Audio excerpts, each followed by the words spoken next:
এই মুহূর্তে পাওয়া আবহাওয়া দপ্তরের খুবই গুরুত্বপূর্ণ খবর। বঙ্গোপসাগরের বুকে বাসা বাঁধতে শুরু করেছে ভয়ঙ্কর ঘূর্ণিঝড়।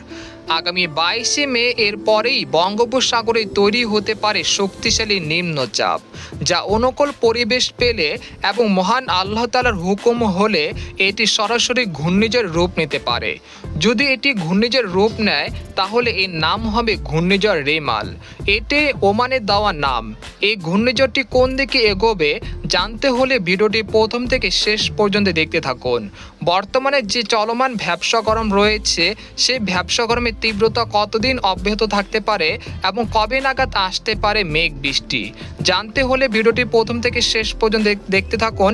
আর সবার আগে সবার প্রথম সঠিক আবহাওয়ার খবর জানতে আমাদের চ্যানেলটিকে সাবস্ক্রাইব করে রাখুন। এবার জেনে নেওয়া যাক এক নজরে। বর্তমানে আমরা সরাসরি দেখতে পাচ্ছি ভয়ঙ্কর একটি ঘূর্ণিঝড়, যেটা জিএফএস মডেলে দেখা যাচ্ছে আগামী 25শে মে এটি ভারতের উড়িষ্যা রাজ্যের খুব কাছাকাছি তৈরি হতে পারে। এই ঘূর্ণিঝড়টি পরবর্তী সময় বাংলাদেশ এবং চট্টগ্রামের উপকূলে আঘাত হানার সম্ভাবনাও থাকছে। আমরা এই মুহূর্তে যে আপডেটটি আসছে সেই আপডেটটি অনুযায়ী এটি ভারতের উড়িষ্যা রাজ্যের উপকূলে আঘাত হানার সম্ভাবনা দেখা যাচ্ছে। পরবর্তীতে এই আপডেটে আরও পরিবর্তন আসতে পারে। যদি এটি বাংলাদেশের দিকে সরাসরি আঘাত হানে তাহলে এর গতিবেগ থাকতে পারে ঘন্টায় 80 থেকে প্রায় 120 কিলোমিটার বা এর থেকে অধিকও হতে পারে। আমরা এই বিষয়ে লক্ষ্য রাখবো এবং পরবর্তীতে কোনো নতুন আপডেট আসলে ঘূর্ণিঝড় সম্পর্কে তা আপনাদেরকে জানিয়ে দিব। আমরা এই মুহূর্তে জেনে নেব আগামী কয়েকদিনের আবহাওয়া কেমন থাকতে পারে।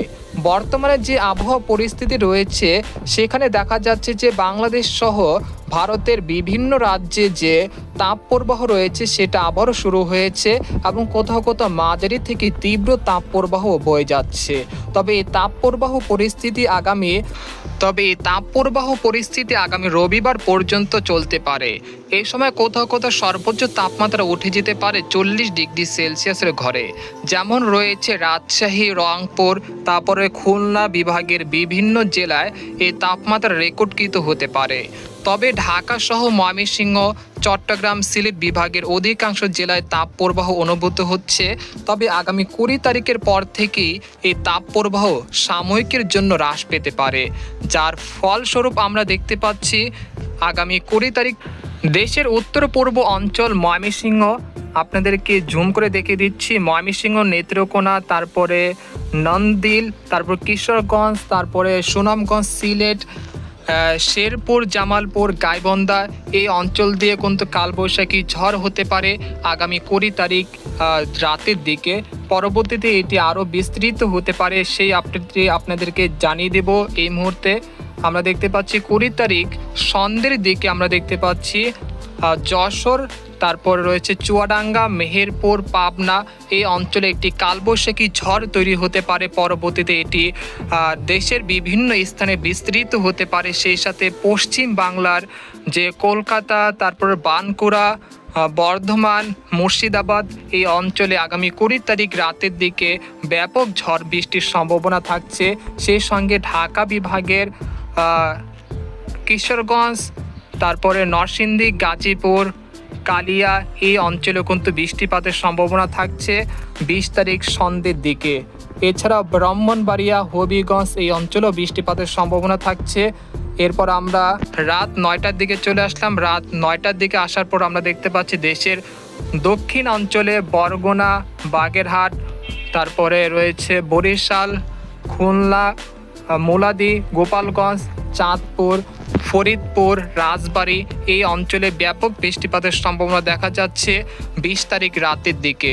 এরপর আমরা 21 তারিখ চলে আসলাম। 21 তারিখ সকালের দিকে আমরা দেখতে পাচ্ছি খুলনা বিভাগের যশোর, তারপরে গোপালগঞ্জ এই অঞ্চলে বৃষ্টিপাতের সম্ভাবনা দেখা যাচ্ছে।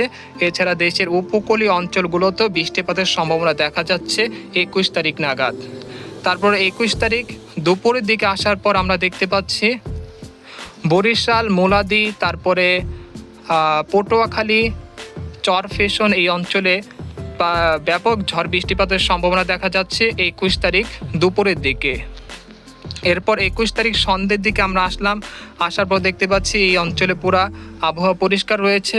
তবে ভারতের যে পশ্চিমবঙ্গ, বানকুড়া, তারপরে এই অঞ্চলের দিকে একটি কালবৈশাখী ঝড় তৈরি হতে পারে। পরবর্তী সময় এটি কলকাতা, হলদিয়া, তারপরে বর্ধমান এই অঞ্চল দিয়ে সেটি বাংলাদেশের যশোর, ঝিনাইদহ, তারপর মেহেরপুর, চুয়াডাঙ্গা এই অঞ্চলে প্রবেশ করার আশঙ্কা দেখা যাচ্ছে 21 তারিখ রাতের দিকে।